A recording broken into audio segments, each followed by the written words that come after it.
What if there were a fountain of youth pill that could add decades to your life? Would you take it? Unlocking the Fountain is a podcast about the mysteries of aging and the scientific quest to slow, stop, or even reverse it. When do you think we're going to have the first 150-year-old? I think that person's already alive. Unlocking the Fountain. Available now on CBC Listen or wherever you get your podcasts. This is a CBC podcast.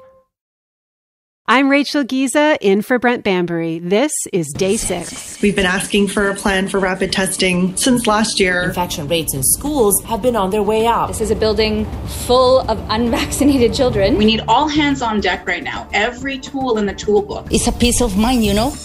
Swab, check, repeat. The case for rapid COVID testing. That's coming up on Day 6. Today, cause for hope. I used to have the most intense abs just from coughing. The new cystic fibrosis drug that's changing lives. No more status quo. It felt like I was doing more harm than good. How not to teach a climate crisis. And hope springs eternal, even for Leafs fans. The Leafs will teach you to feel comfort in darkness.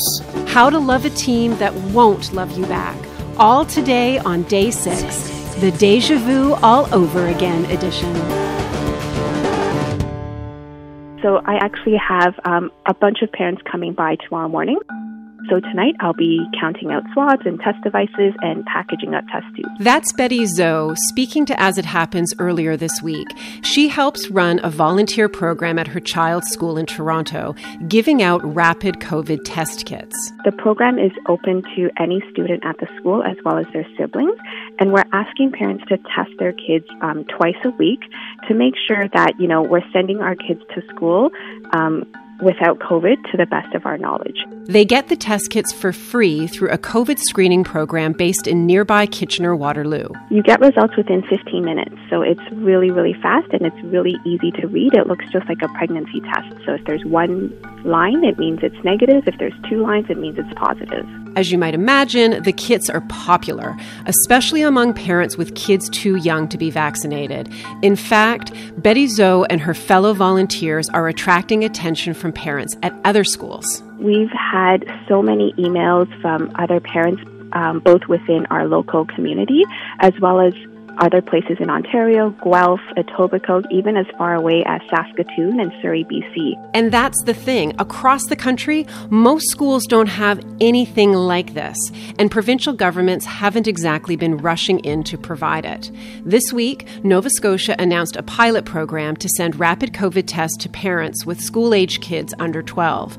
But in Ontario, the provincial government ordered agencies to stop giving out kits to parents and community groups. Dr. Ray-Watt Deonandan thinks there's a missed opportunity here. He's an epidemiologist at the University of Ottawa. Dr. Deonandan, good morning. Thank you for having me. I'm very excited.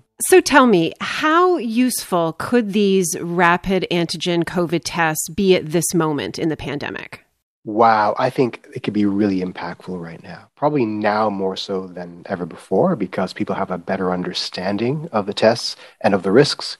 And our people have less of a tolerance for other kinds of mitigation strategies like lockdown. So this is a tool to keep society open. And I think it can be quite useful. And what kinds of situations would these rapid tests be most useful for? Is it for kids going to school, or if you want to go and visit, an elderly parent or grandparent? What is the best use of these kind of tests? That's a controversial question, believe it or not. But if we're looking around the world, we see where they're being used to high effectiveness. In Germany, they're used as surveillance for school kids who take them 2 or 3 times a week, and that allows them to continue to go to school because they're not transmitting the disease at that time. In the UK, businesses use them regularly, again, 2 to 3 times a week for surveillance of the employees to, again, determine who is infectious at any given time and prevent them from being amongst other people and spreading the disease that way. So a quick answer to your question, it should be used on everybody who is going into an indoor setting on a regular basis. The trick is regular surveillance of a small population that is institutionalized, and by that I mean a workplace or a school setting. And you mentioned a couple of other countries there. So how does Canada's handling of the rapid antigen test compare with the rest of the world right now? It's heterogeneous across Canada. Some maritime provinces do it better. They use them for schools and for the general public and so forth. In Ontario, they've been strangely reserved for small businesses and one can say prohibited for use by other people unless you're buying them directly as an independent citizen. And other places across the country, it's been variable as well. We don't use them as much as we could or should, the way that Germany does, for example. Again, it's a tool to keep society open. And part of the struggle here is in imagining where the tool fits into the grander panoply of tools. And this is a failure of imagination in many ways. I want to take a step back here. You earlier mentioned surveillance, and so the use of the rapid antigen tests as a form of surveillance for public health. So what differentiates rapid antigen tests from other COVID-19 tests? So we've got the PCR test. The PCR test is really, really sensitive, and that involves doing work in a laboratory to amplify a very small genetic signal. The virus has RNA in its center, that's its genetic center. If you've got a tiny, tiny bit of infection, PCR can really find that by amplifying it. The antibody test, on the other hand, tests for whether or not you were infected in the past or are infected now, but it's not that precise because sometimes it takes a while to start producing antibodies, and after many months, after having been infected, maybe you're not producing antibodies at a sufficient level to be detected. So that's more useful for research purposes. The rapid antigen test, on the other hand, detects a protein on the surface of the virus. So if you are infected at sufficient levels, the test will detect it. And that's the key part here. You must be infected at sufficient levels.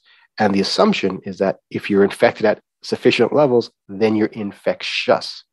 Whereas the PCR test can find even minute traces of presence of the virus, even though you might not be infectious. I know people are concerned when they hear terms like false positive or false negative. Why shouldn't we be concerned when it comes to these rapid antigen tests? These tests are not a diagnostic test. They're not a medical test. They're a public health test. Medical tests are gauged against the quality of another test. So we gauge the rapid test against the quality of the PCR test, which I think is a mistake because they're testing different things.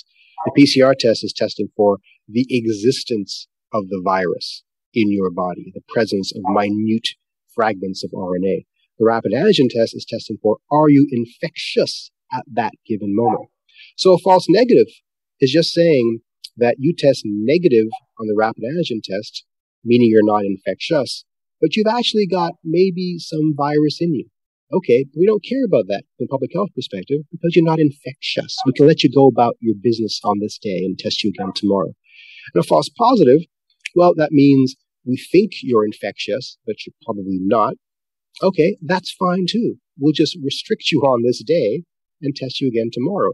In both instances, we have removed an infectious person from circulation. Sometimes we remove a non-infectious person from circulation, but we get the job done in either way. Transmission is curtailed.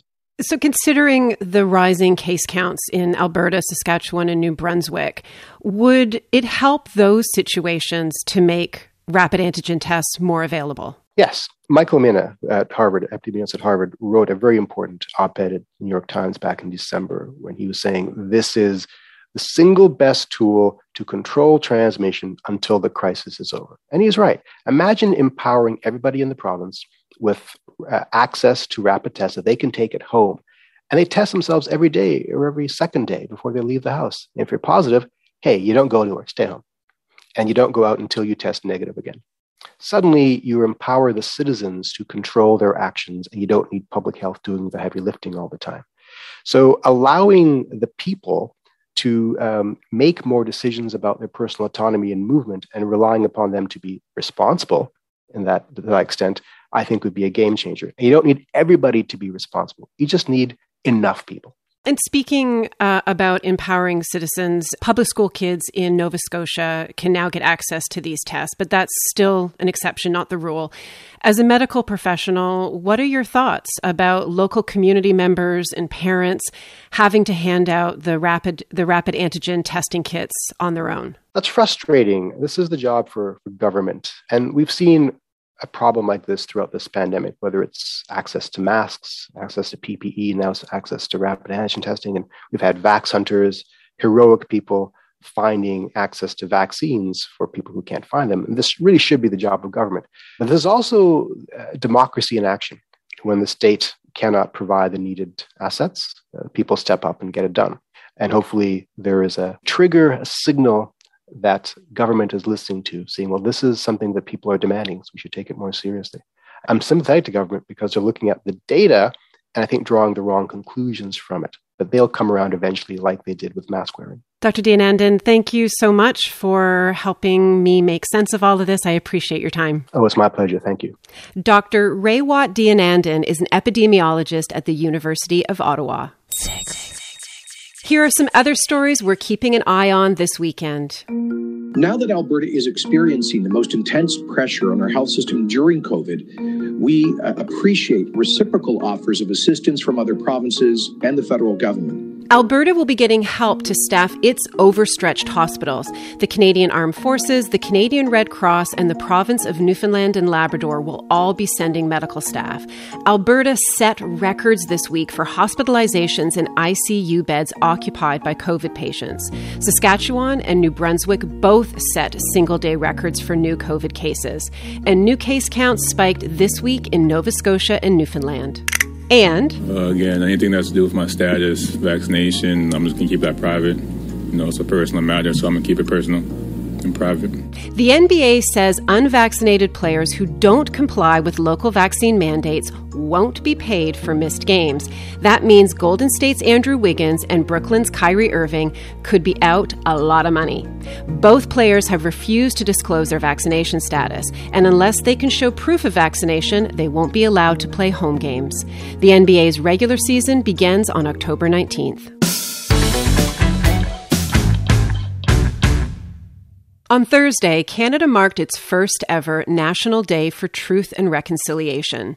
It came one day after a federal court upheld a human rights tribunal ruling that ordered the federal government to pay billions of dollars to First Nations children and their families. The payment is compensation for years of underfunding First Nations child welfare services. It was a complete win for children. And on this day, I feel it's a win for the survivors too, because they put equity in child welfare, ending these children unnecessarily being removed from their families because of inequitable services, as the top TRC call to action, the most important thing they wanted us to get done. Cindy Blackstock is the executive director of the First Nations Child and Family Caring Society of Canada. In 2007, she filed the original complaint with the Human Rights Tribunal. In 2016, the tribunal ruled that the federal government discriminated against First Nations children by underfunding on-reserve child welfare services. As a result, more First Nations children ended up being taken away from their families and put into foster care. The federal government appealed the tribunal's compensation order, and it has the option of appealing this week's court ruling too. Their behavior has been to fight this case tooth and nail and fight First Nations children tooth and nail while they smile and talk about reconciliation. And so, for Cindy Blackstock, the fight for truth and reconciliation starts with what's still happening today. This is not in the past. In fact, we heard the Prime Minister saying this is about Canada's dark history. It's not just in the past. It is about our responsibility to learn from that dark history so that we address the contemporary injustices that are literally unfolding on our watch toward First Nations, Métis, and Inuit peoples.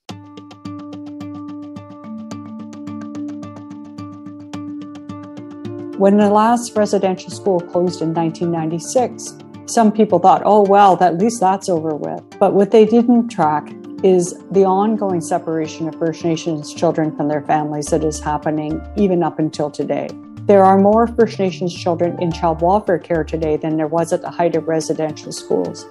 driven there by the failure to provide adequate services to deal with that multi-generational trauma from residential schools, poverty and poor housing. And all of that is made far worse by the federal government's inequitable funding for First Nations services. You know, people talk about the past as if it's over, but for us, it's like a continuous loop. The government has apologized, but it hasn't learned. Our role as the public is that we have the power to let the government know that we care. The government continues to ignore the solutions and perpetrate the injustices because they're counting on the Canadian public not to care. And I think that's a wrong bet. I think Canadians are starting to really understand what's going on. Recognizing the National Day for Truth and Reconciliation as an event of honoring the past is not enough. You must address the ongoing injustices. Cindy Blackstock is Executive Director of the First Nations Child and Family Caring Society of Canada. Still lots to come here on Day 6, including Heather Short loved teaching climate science, but as the climate crisis got worse, she decided her students weren't the ones who needed teaching. I'm Rachel Giza, in for Brent Bambury. At first glance, Chelsea Gagnon's tweets seem pretty typical of what you'd expect to find on social media. Does anyone have good turnip prices right now? #Animal Crossing. But it doesn't take long to realize that her feed, like Chelsea herself, is a bit more remarkable. I'm done with having cystic fibrosis. That tweet is from June of 2020, and yes, Chelsea has cystic fibrosis. It's a genetic disease that affects several organs, but mostly the digestive system and lungs. CF affects children and young adults, and that's young adults because the disease is fatal at a young age. People with CF don't generally live to be old adults.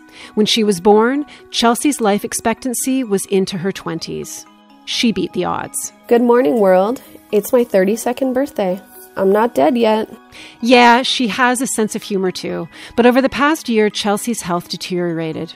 And on top of that, she was struggling with potentially fatal lung infections during a global pandemic involving a respiratory virus. She was quarantined. She couldn't see her longtime boyfriend for 5 months. She was on the cusp of being evaluated for a double lung transplant. But there was another hope, a drug called Trikafta. The drug is transformative. It has been drastically improving and prolonging the lives of CF patients in the U.S. for nearly 2 years. But Health Canada only approved it in June. Oh my God, Trikafta is coming to Canada and I am bawling and I ran around and now I can't breathe, but soon Trikafta will fix that. By July, Chelsea had Trikafta in her hands. My life-saving medication is here. Chelsea lives in Montreal, and this week, Quebec announced it will cover the drug. Last week, Saskatchewan, Alberta, and Ontario announced they'll do the same. Chelsea has been on the drug for a little more than 2 months, and she joins us now. Chelsea, good morning. Hi, thanks for having me. So I want to get right into your Twitter feed. At the top of your feed, you have a pinned tweet with a video of you in a hospital room. Can you tell us the story behind that tweet? Yeah, sure. So this was back in May of 2020, kind of at the height of the first wave of the pandemic. And I had been avoiding going to the hospital because I was scared of catching COVID. And in my situation, that could have led to very bad consequences, even death, likely death if I do catch it. So I had been coughing up blood. A lot of blood, and it got to a really scary point where my mom and I decided, that's it, we need to go to the ER. The risk of catching COVID is right now safer than the risk of staying at home. You know, because coughing up blood, you can drown in your blood, is very serious. So I went to the hospital, went there, and for the first time in my life, once I was admitted, my mom was not allowed to visit. I had no visitors. So that was a big change for me and for my mom because she's always there for me. She's my best friend. She comes and spends as much time with me as possible in the hospital. So one day, I don't remember what day of the admission it was, she calls me and she says, look out your window. So I waddle over to my window because I couldn't walk very well due to the bleeding. And I see my mom standing outside waving her arms. And it was just like, it gave me so much joy in such a hard moment in my life. When you talk about this bleeding in your lungs and needing to be hospitalized for treatment, how often would that happen to you before you were on Trikafta? Oh my gosh. So I would say when I was my sickest, it was maybe 4 or 5 admissions a year. And when I wasn't being admitted, I was still needing IV antibiotics administered at home. That would probably be 6 or 7 times a year. So basically every 2 months, I was getting very sick that I needed severe medical intervention. And tell me about a typical day before you started on Trikafta. What would the regimen look like in terms of your medication, in terms of looking after your health? Yeah, sure. So basically there wasn't an hour that I was awake that I wasn't thinking about managing my diseases. I would wake up, I would immediately take pills, and I would have my breakfast, and that was a little high point of the day. And then after that, I would go into doing physio, usually around an hour, give or take, depending on what medications I was on and stuff like that. And then I would be tired from doing my physio, so I would lie on the couch for the rest of the morning and the afternoon, or in bed, depending on the day. So the variance in my life and all the different things in my life were bed or couch. There was no going to work or going out or seeing friends or stuff like that. It was just bed or couch. Then I would do some more physio in the afternoon, and then my mom would come home, we would have dinner, I would do more physio, and then I would be in bed. So I was waking up around 9 a.m. and going to bed around 9 p.m. And when I was sick, so every 2 months for 2 weeks, I would have those IV antibiotics that I talked about. And those take about an hour to 2 hours to infuse. And I was doing them every 8 hours. So that was 6 a.m., 2 p.m., and 10 p.m. So tell me about how your life has changed, because it's just been 2 months, right? So how has your life changed in the 2 months since you started taking the drug? Yeah, so it's a total 180. It's completely different. I have energy that I didn't know could exist inside a single person. Like, to me, the amount of energy that I have, I'm like, there's no way this is inside me.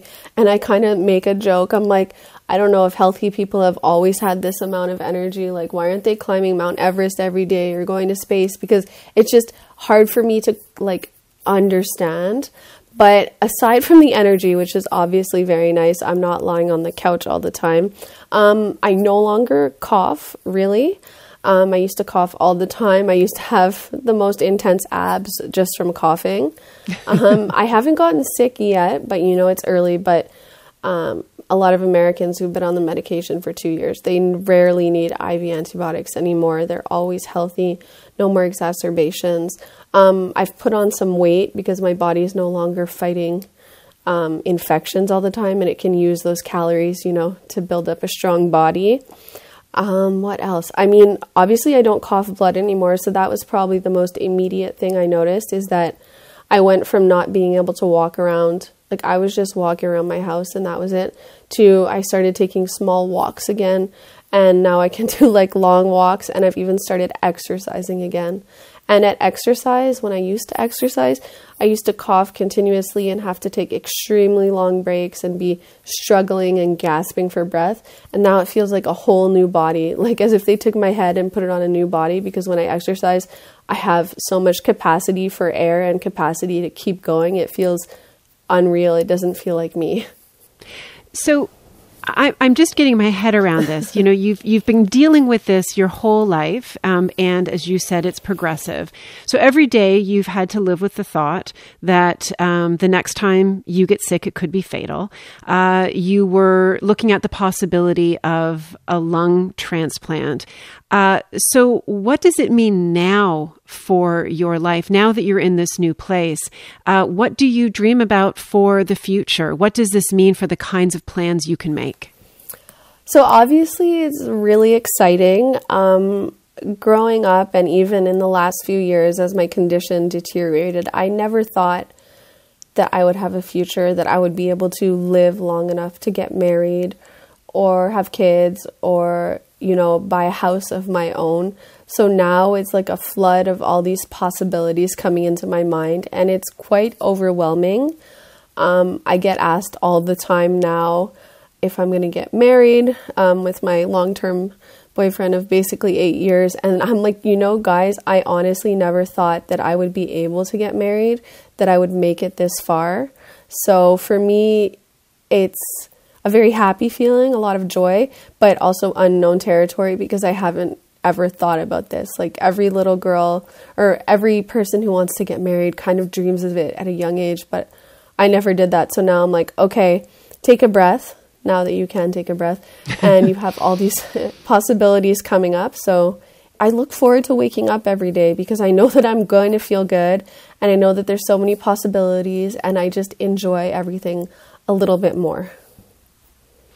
Thank you so much, Chelsea. It was a pleasure to speak with you. Thank you for having me. Chelsea Gagnon is living with cystic fibrosis. She's in Montreal.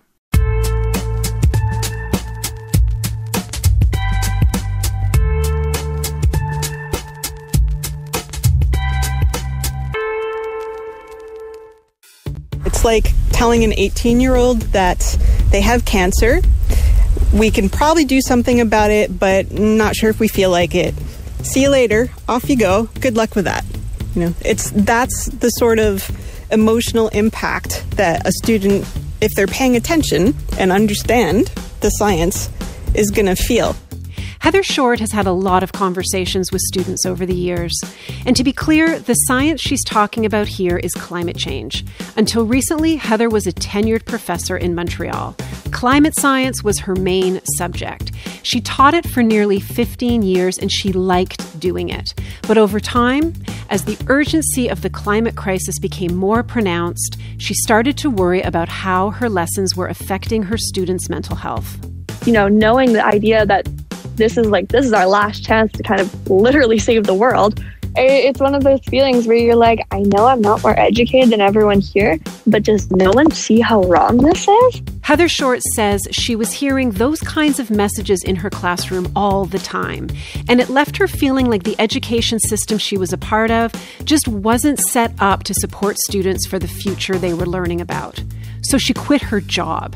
Heather wrote about that decision in a personal essay for CBC News, and she's here now to tell us about it. Heather, good morning and welcome to Day 6. Hi, Rachel. Thanks for having me. So you taught climate science for more than a decade, but this past year, it started to feel unsustainable. What changed for you? Well, I noticed over the years that my students were wanting more. They wanted answers to what do we do about the implications of this climate science they were learning about. And finally, just before lockdown, actually, in March 2020, I was giving a class to students from all disciplines, and we had already learned how the climate system works, how the climate's changed in the past, how what's happening now is different and human-caused, and why we have to do something about it very quickly.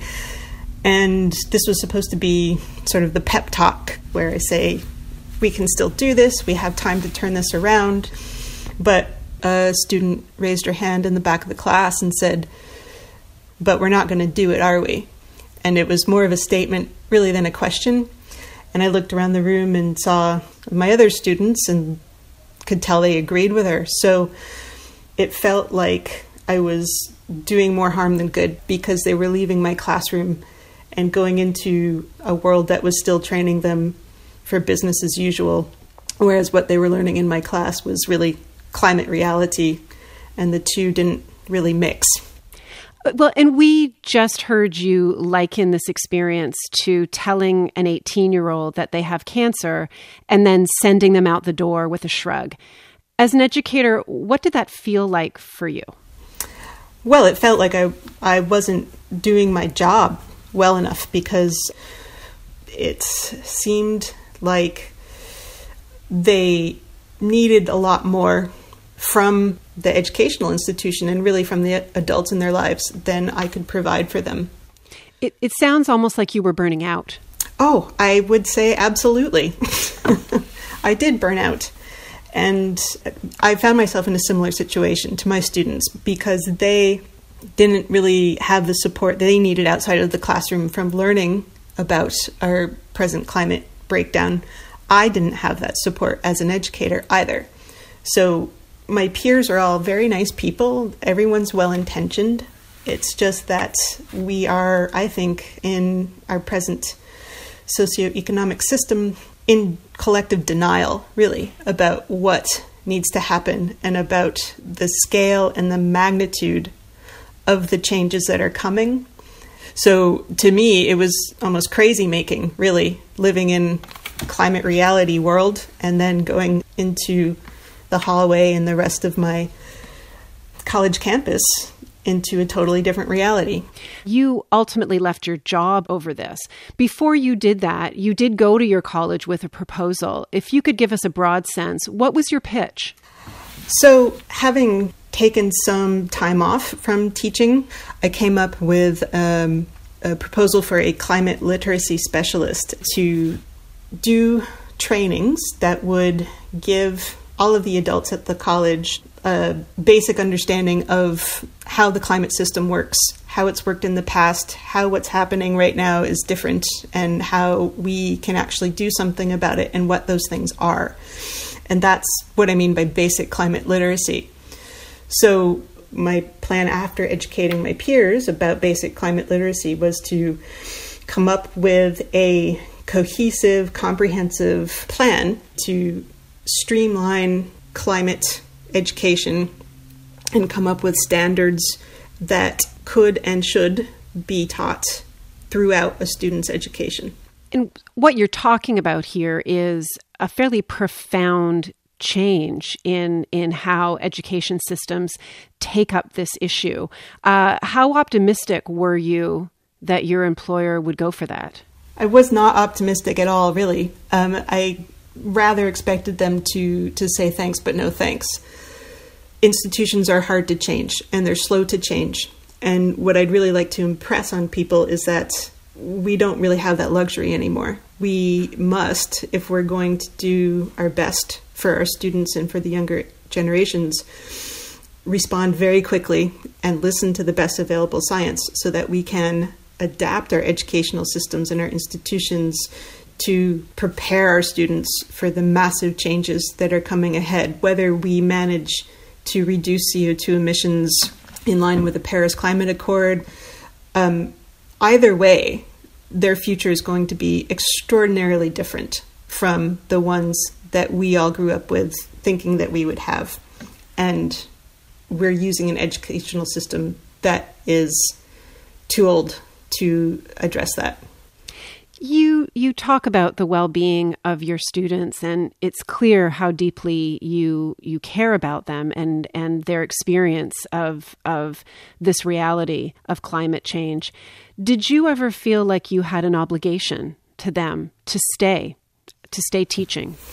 Oh, certainly. I think that's really how I functioned over the last several years before I reached this point. So I definitely felt an obligation to help them, but once I realized that I really could not help them in the way that they needed it, which would be really emotional support, then I felt like it was time to step back.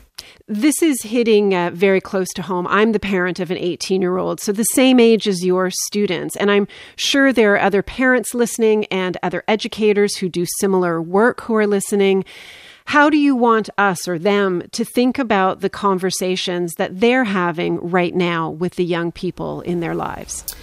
Well, I think it's really important to acknowledge that this is something that provokes a lot of anxiety and fear, really, in anybody who fully understands the enormity of the situation. And also understand that denial is a very human response to overwhelming information. It's a self-preservation mechanism.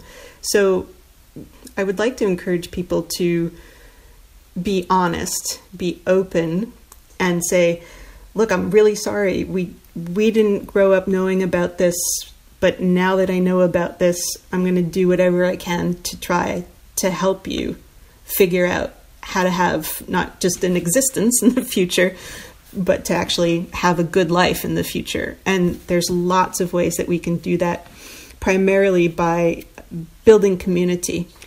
Heather, thank you so much for your time. I really appreciated speaking with you.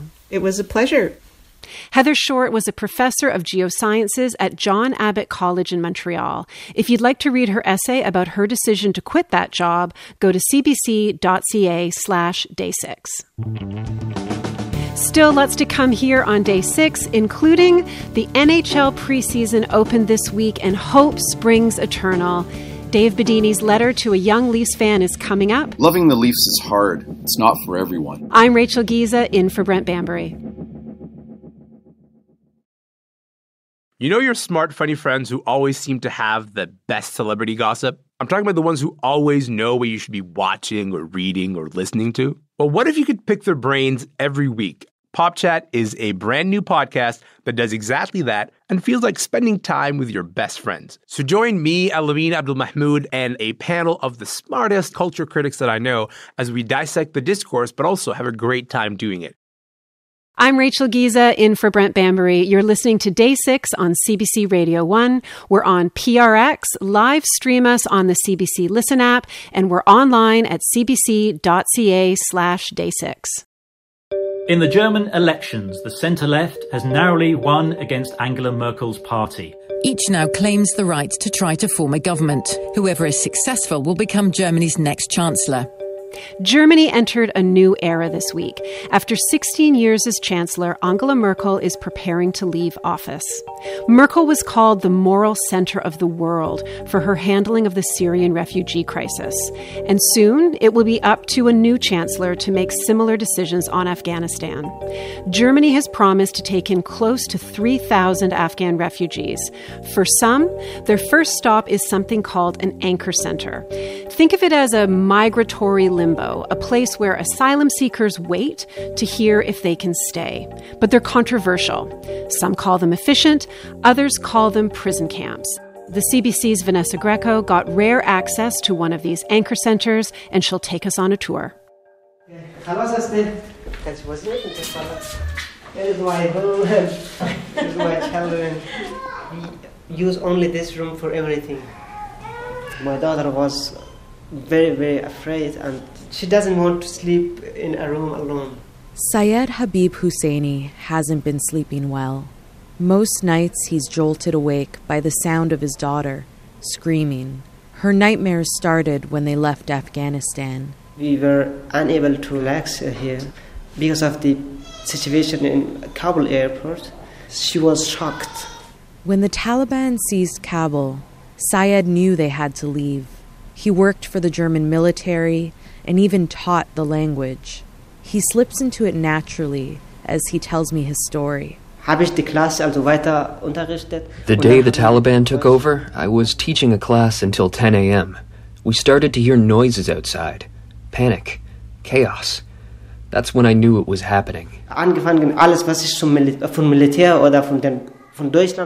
went home right away and burned all my documents. Photos from my time in Germany. Certificates from the military. I couldn't let them come to my house and find these things. Syed spent a week watching the news, emailing contacts in Germany. He knew his family had to get an airlift, and they had to do it fast. I kept hearing stories about the Taliban checking out apartments, about people being led into cars and never coming back. Syed's wife, Zakia, gathered up the kids. She dressed 3-year-old Tamana and put a new diaper on baby Mustafa. Then the whole family got in the car and drove to the airport. There was so much traffic on the road. It took us 24 hours to get to the airport. And on the way, the Taliban were everywhere. They pulled me out of my car and beat me with a whip. My wife made a picture of this. Even at the airport, all you could hear were gunshots. It was so much more terrible than what you saw in pictures. You've probably seen that footage. Crowds at Kabul airport, people running along the tarmac, clutching at planes. Syed and his family managed to catch one of them, and soon enough they had flown to Germany, along with thousands of others from Kabul that week. When those newcomers landed, they were interviewed by civil servants. Then they were scattered around the country in different types of government housing. Sometimes that housing just looks like a small duplex. For the Husseini family, it's a massive warehouse known as an anchor center. Hi. Hello. Hello. Is this one apartment? This is actually for two family, but there was another family. He's already transferred from here to Berlin, and we are now here. Anchor centers are basically mega facilities for processing refugees. Asylum applications, legal counseling, even deportations are all done on site. Bedeutet, dass hier in dem Anker all necessary authorities are here in the anchor center in order to make fast decisions. This is better for the migrants because they don't have to wait years to know how their life will go on. Stefan Krug manages the anchor centers in the northern part of Bavaria. That includes the one in Bamberg, where the Husseinis live. Also unsere Belegung im Augenblick. Currently, there are about 1,000 people living here. Most of them are from Moldova, Syria or Georgia. And now we have the local helpers from Afghanistan. The Bamberg Anchor Center is a former U.S. Army base. Asylum seekers live in old barracks, next to a dining hall and a medical center. Kids play on tire swings, and they ride their bikes at the playground. It's almost like a little town, except the entire facility is surrounded by a tall, barbed wire fence. Asylum seekers are allowed to leave the Anchor Center, but there are rules. You can't skip town, you've got to stay close. And all of your movements are recorded by security guards. If you stay out too long, you can be deregistered, ruining any chance you had at residency. Okay. Also, he come to here, also as a security? Not much goes on here without the guards knowing. They're everywhere I look, on patrol in bright yellow vests. Two of them question me as I arrive at the center. They tell me I can't enter without my government escort. I don't know. Also, he say to me, he come selfie here. Also. I asked Stefan Krug why the Anchor Center has so much security. Begonnen haben hier 2015. Back in 2015, when this facility was opened, there were many extremist attacks on refugees in all parts of Germany. The security protects people from these kinds of attacks. And the barbed wire? Well, that was left there by the American army. He isn't wrong about the attacks. Anchor centers were introduced in 2015 during the Syrian refugee crisis, when right-wing extremists were targeting newcomers.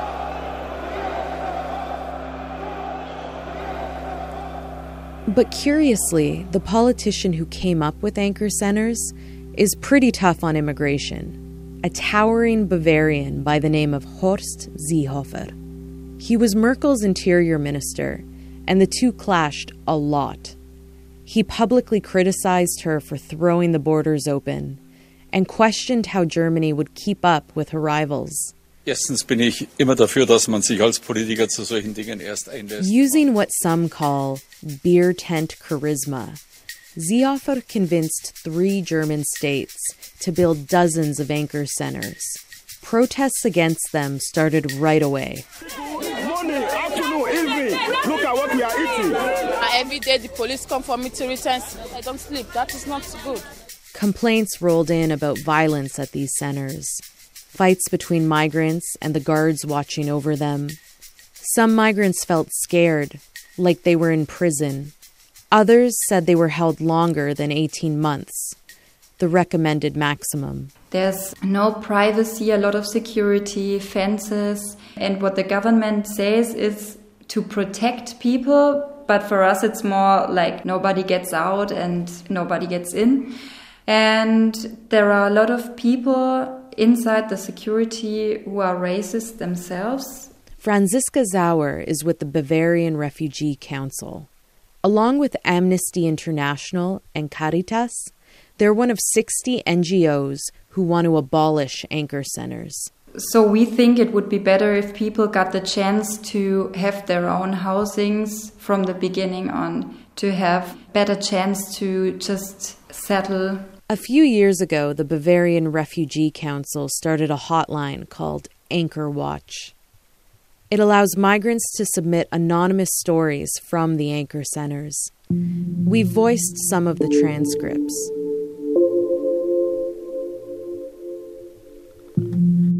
We're not allowed to lock our rooms, so we're in constant fear about our belongings. Guards regularly enter our rooms at night and ask to see our documents. Our anchor center is in a rural area, far away from the city and grocery stores. German citizens point at us on the bus. One woman plugged her nose as if she thought we smelled.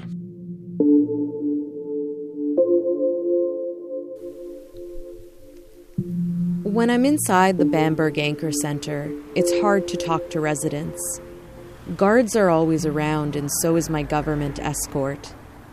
So instead, I go to the bus stop that's just around the corner. Residents of the Anchor Center take the bus into town. I talk to as many of them as possible as they wait at the stop, but most are afraid of being recorded.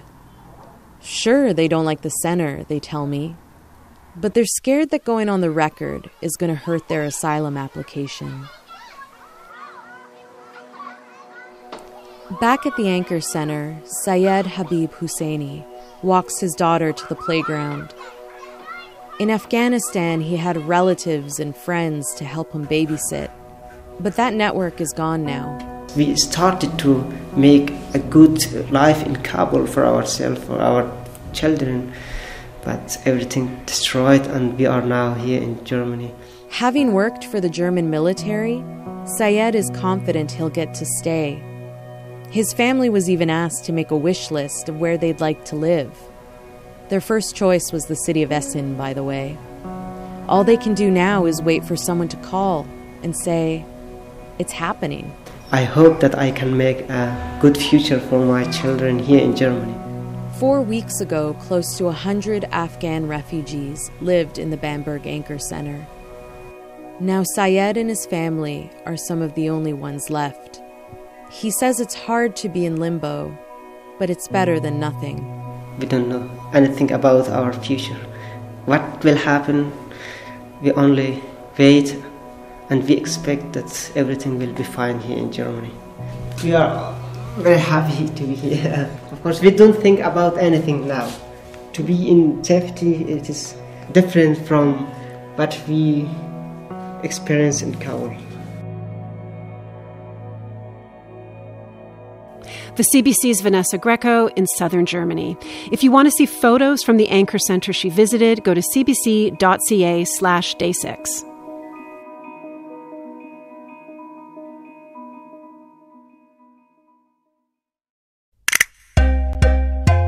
The NHL preseason opened this week, which is great news if you cheer for the Canucks or the Flames or the Oilers or the Jets or the Senators or the Canadiens.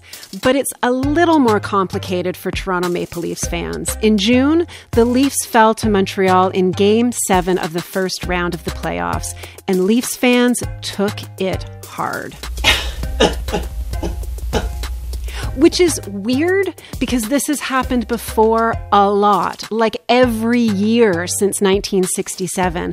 I mean, it's not always Game 7 or the Habs, but it's pretty much always a disappointment. They do it again. They lose in the playoffs. First round exit, like always. And yet, every fall, Leafs fans dig their crumpled jerseys out of the back of their closets and somehow make themselves believe that this season is going to be different.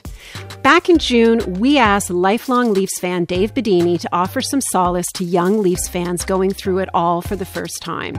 He's also a member of the Rheostatics and the author of several hockey books, including Tropic of Hockey. And we thought his letter to a young Leafs fan might also help temper expectations this week. Dear young Maple Leafs fan, it's Dave here. You're a lucky kid. All of this will pay off in the long run. Being a fan of the Leafs means that you'll be well prepared for all that life will eventually throw at you. The disappointment, the pain, the despair, the drama, the unpredictability, those deep, dark nights where you question your very essence. In time, while others get ground down by the vagaries of life, you'll be spinning, swirling, light on your feet. The job you didn't get? that love interest who said no, these things are nothing. These things are not the Toronto Maple Leafs. The players will come and go. Dave Dunn will become Jim Korn, who will become Rocky Dundas, the most appropriate Leafs name of all time. And even though there will be the occasional moment of sudden piercing light, Salming's breakaway goal on Bernie Parent in 1974, or Wendell's hat trick in Game 6 against Los Angeles, or Kasperi Kapanen beating Washington in overtime, the Leafs will teach you to feel comfort in darkness, and you'll learn to live with less, understanding how to persevere and remain strong once all hope is dissolved. A meteor smashing into the earth, a nuclear winter, a second term for the Ford administration. Good news, kid. As a Leafs fan, you've got this. Loving the Leafs is hard. It's not for everyone. You have to decide whether you're built for it. It won't be easy. Anyone can love the Bruins, the Habs, the Blackhawks, the Lightning, even the baleful Ottawa Senators. But not everyone can cheer for the cursed or celebrate the blighted. Not everyone can stand and watch as you're let down again and again, season after season, harder each time. I mean, it takes a special person to cheer for Aki Berg. Are you special, kid? Are you? Dear young Maple Leafs fan, one day you'll be like me, an old Maple Leafs fan. People will pass you and point and express the very depths of their feelings towards you, and you'll feel like a tall glass of absinthe or a very magic mushroom, allowing strangers to be themselves in your presence. You'll give people great pleasure, great joy, until one day the world will grow blindingly bright, and choirs will sing, and a team of Rocky Dundases will score, and nothing will ever be the same. Only, probably not. Don't worry, kid. You've got so much more to look forward to. Keep following the Leafs, and you'll experience things you simply can't experience elsewhere. Dave Bedini is a member of the Rheostatics and the publisher of the West End Phoenix newspaper in Toronto. That first aired on Day 6 in June. Time, weather, and Rift from the headlines. This is Rift from the Headlines, our weekly quiz. We give you 3 riffs linked by one story in the news. If you guess the story, you could win a Day 6 tote bag. First, here's last week's clue. You were driving the getaway car. We were flying, but we never get far. Don't pretend it's such a mystery. Think about the place where you first met me. Riding in a getaway car. And a little bit of chicken fried. Cold beer on a Friday night, a pair of jeans that fit just right, and the radio. My bills are all due, and the babies need shoes, but I'm busted. That's Johnny Cash with Busted, Chicken Fried by the Zac Brown Band, and Taylor Swift with Getaway Car. Elena Honcherick of Winnipeg correctly guessed the headline we were looking for. Pair with trunk full of KFC arrested while trying to enter lockdown Auckland, New Zealand, where restaurants remain shut. Congratulations, Elena. We'll send you a Day 6 tote bag as soon as we can. And for all of you who have been waiting patiently for your tote bag, we started sending them out again last week. It'll take us a little while to catch up, but I promise they are on their way. Now, here's this week's clue. Have you seen the little piggies crawling in the dirt? And for all the little piggies, life is getting worse. Close your eyes. Let's pretend we're dancing in the street in Barcelona. Whenever, wherever, we're meant to be together. I'll be there and you'll be near, and that's the deal, my dear. They're over, you're under, you never have to wonder. We can always play by ear, but that's the deal, my dear. What's the story that connects those riffs? Email us your answer, put riff from the headlines in the subject, and send it to day6@cbc.ca. Please include your mailing address, because one right answer will be picked at random, and the prize is a Day 6 tote bag. You can listen to the clue again anytime at cbc.ca/day6. time, weather, and Rift from the headlines.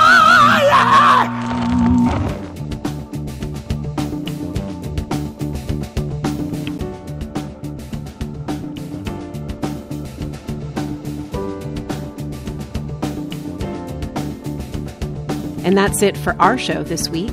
Day 6 was produced by Lori Allen, Annie Bender, Samir Chabra, Vanessa Greco, Muhammad Rashini, and Pedro Sanchez. Our digital producer is Jason Vermesh. Our senior producer is Gord Westmacott. I'm Rachel Giza, in for Brent Vanbury. Thanks for listening to Day 6. It takes a special person to cheer for Aki Berg. Are you special, kid? Are you?